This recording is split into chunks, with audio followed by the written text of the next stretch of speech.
کیونکہ پاکستان جب بنا تھا اس وقت بھی یہ ایک یعنی پارلیمانی نظام کے تحت قائد اعظم کا کنسیپٹ تھا،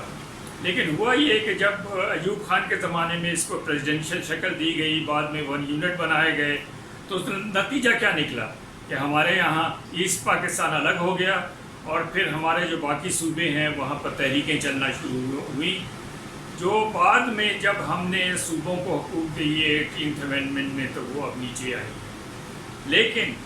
اس وقت بھی جتنے صوبے ہیں ان کو ان کے جائز حقوق نہیں مل رہے، ان کے پاس فائنینسنگ کے کوئی زیادہ اتنے اختیارات نہیں ہیں، تو یہ سچویشن ہے ہماری عام آدمی کی۔ پھر سب سے بڑی بات یہ ہے کہ ہمارے ملک میں غربت جو ہے وہ بڑی ہے،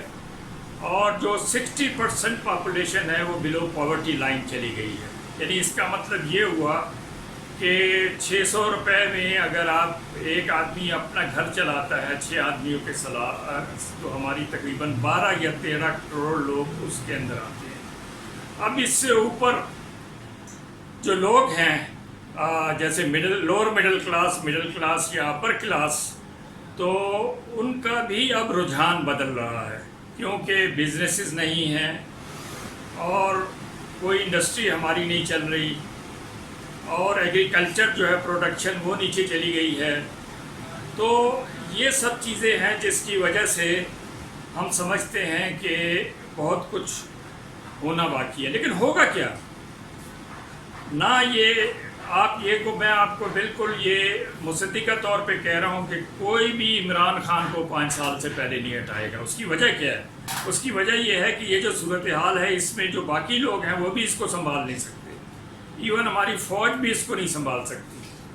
تو اس لیے عمران خان کو سامنے رکھا جائے گا تاکہ جو کچھ بھی اس پر کرٹیسزم ہے وہی اس پر آئے، اور یہ باقی لوگ پیچھے رہیں گے۔ تو یہ جو سچویشن ہے اب اس میں نہ حکومت کچھ کر سکتی ہے، نہ اپوزیشن کچھ کر سکتی ہے، نہ فوج کچھ کر سکتی ہے۔ ابھی ہمارے ایک MNA عباسی صاحب جو اس سے ساؤتھ پنجاب سے ہیں، انہوں نے فوج کو بہت برے طریقے سے کرٹیسائز کیا ہے نیشنل اسمبلی میں کہ وہاں وہ تھر اور اس کے اندر وہ لوگوں کو ذلیل کر رہے ہیں، اور وہاں پر زمینوں پہ قبضے کر رہے ہیں، پلازے بنا رہے ہیں، اور اس کے علاوہ یہ شادی گھر بنا رہے ہیں۔ تو یہ چیزیں ہیں جس کو جو بڑھے گی آگے، اگر اس چیز کو نہیں روکا گیا تو یہ چیز آگے چل کے بڑھے گی۔ اسی طرح ہمارا میڈیا ہے جس کا اس وقت رول صرف یہ ہے کہ ڈائیورٹ کرنا لوگوں کی سچویشن، یعنی جو اصل مسائل ہیں اس سے ہٹا کر اب یہ فرض کیا کہ یہ چائنا اور اس کا کنفلکٹ ہو رہا ہے۔ یہ تو بڑا پرانا 62 سے کنفلکٹ ہے، اور یہ ایسا ہی ہے جیسے ہمارا ایسٹ پاکستان جا رہا تھا تو ہم کہہ رہے تھے کہ جو USA کا فلیٹ ہے وہ وہاں پر آ رہا ہے، لیکن وہ نہیں آیا۔ ہم نے یہ کہا کہ چائنا وہاں سے داخل ہو رہا ہے، نہیں ہوا۔ تو بھائی آپ کا جو ملک ہے وہ صرف اور صرف ایک صورت سے سنبھل سکتا ہے کہ یہ اندر سے مضبوط ہو، اندر سے اس کی غربت دور کی جائے، لیکن یہ کیسے ہوگا یہ بڑا مشکل سوال ہے۔ اسی طرح ہمارا تعلیم کا شعبہ ہے جس کو میں نے دیکھا ہے کہ میڈیا میں اس طریقے سے پیش کیا جا رہا ہے کہ یہ آرٹس کا شعبہ ہے، یہ ہمارا لا کا شعبہ ہے، لیکن جناب آپ کو دیکھنا یہ ہے کہ ہمارا جو یہ نیچے جو ہمارا ایجوکیشن ہے یہ پرائمری لیول پر کیا ہے، سیکنڈری لیول پر کیا ہے، یونیورسٹی لیول پر کیا ہے، ہائر ایجوکیشن لیول پر کیا ہے۔ تو یہ چیزیں ہیں جس میں اب ہائر ایجوکیشن لیول جو طور الرحمان صاحب نے بنایا تھا وہ صرف ایک کام کے لیے کام کر رہا ہے کہ لوگوں کو باہر بھجوانا اور ان کو سٹیپنڈ دینا۔ تو اس طرح پھر ہمارے باقی میڈیکل کے شعبے ہیں جن کو کوئی سپورٹ نہیں ہے، جتنے ڈاکٹرز ہیں سب باہر جا رہے ہیں۔ تو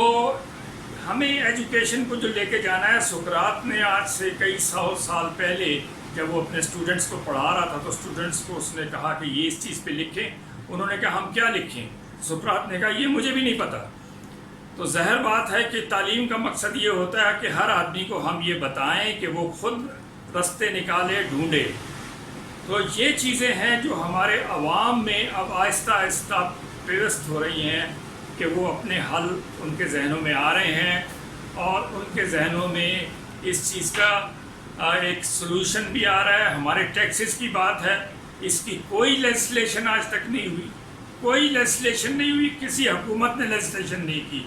اور جب کہ آپ کے پاس یہاں پر یہ نادرا کا ڈپارٹمنٹ موجود ہے، اس کی مدد سے آپ اس کو ریہیبلیٹیٹ کر سکتے ہیں، لیکن بالکل اس کی طرف توجہ نہیں ہے۔ غیر ضروری باتیں جو ہیں وہ ٹی وی پر کی جاتی ہیں، لوگوں کا ٹائم برباد کیا جاتا ہے، لطیفے گھڑے جاتے ہیں اور لوگوں کو ہنسایا جاتا ہے، اور وہاں پہ کارٹون قسم کی چیزیں جو ہیں وہ آتی ہیں، تو اس سے لوگوں کے مسئلے حل نہیں ہونے والے۔ اور ہم جو ہے اس پر انشاءاللہ تعالی اپنا یہ جو ہمارا لیکچر ہے، یہ جو ہمارا وہ ہے جس میں لوگوں کے ذہن ہم بیدار کریں، کیونکہ لوگوں کے ذہن جب تک بیدار نہیں ہوں گے ان کے مسئلے حل نہیں ہوں گے۔ اس کا حل صرف اور صرف یہ ہے کہ لوگوں کے ذہن بیدار ہوں اور وہ سامنے کھل کر آئیں اور اس کا اظہار کریں۔ شکریہ۔ اتنا ہوا۔